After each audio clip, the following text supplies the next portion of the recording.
Hi everyone! Dito na naman ako. May i-reveal ako sa inyo, okay? Ano nga ba itong i-reveal ko sa inyo? Bakit parang napaka-importante nito? So, patapusin nyo tong video na to at may kapulutan kayong aral, okay? So, may tanong ang isang follower na, Ma'am, nagmamasturbate. Ano? Wag. Ma'am, nagsasarili din ba yung babae? Iba kasing word parang masama sa pandinig. So, ito na lang. Ma'am, nagsasarili din ba yung babae? Okay. Re-reveal natin to sa inyo. Although, sa mga lahat ng kababaihan, nahihiyang sabihin ito. Pero, may karamihan din kasi ng babae talaga, hindi nagsasabi, no? Pero, nahihiya. Pero may ibang babae naman na talagang inaamin nila. Okay? So, ito ba ay normal o hindi? Ito ang i-reveal ko sa inyo. Okay? Kung ang lalaki, ang pagsasarili ay normal, okay? What more pa kaya sa isang babae?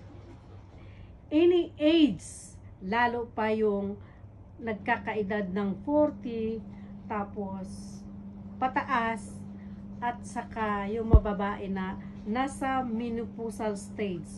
So, yun ang kailangan nila.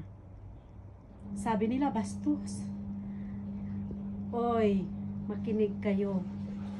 Hindi ka bastusan yung ganyan kasi napakalaking tulong sa inyong katawan, lalo pa sa mga kababaihan, ang pagsasarili, kasi nakakatulong yan para buhayin ang mga ugat, lalo pa sa malapit sa pelvic. Okay? So, hindi ka bastusan. Binubuhay niya kung ano man ang unti-unting hindi mo nararamdaman at pagkakaroon ng problema sa iyong katawan. Oh. So, ano pa? Number 2. Nababawasan ang stress. Nababawasan yung kirot. Nababawasan ang hindi magandang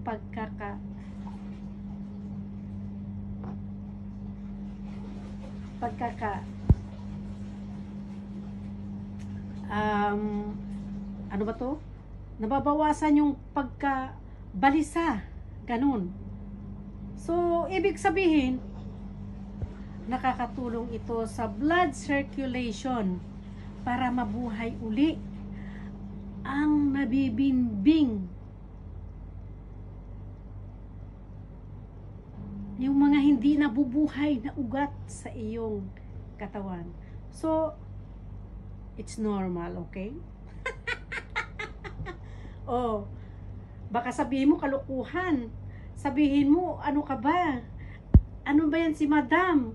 Ano ba yan si ma'am? Ganyan. Alam mo, even you ask the doctor, even you search kung saang ano na yan ng doktor, it's normal na magsarili. Okay? Buhayin mo yung isip mo, yung puso mo, yung mga ugat. Lalo pa yung nasa 20, nasa 60 above. Kasi isip nila wala na sila. Isip nila menopause na talaga. Ibig sabihin ng menopause, kahit anong yan, kahit anong gawin mo, wala nang feeling. Pero i-continue mo lang promise, magandang kahinat na ng iyong katawan. Totoo yun. Hindi ka prone ng ng pagkakasakit. Yes, kung gagawin mo yan, okay? Kaya ikaw, gawin mo na.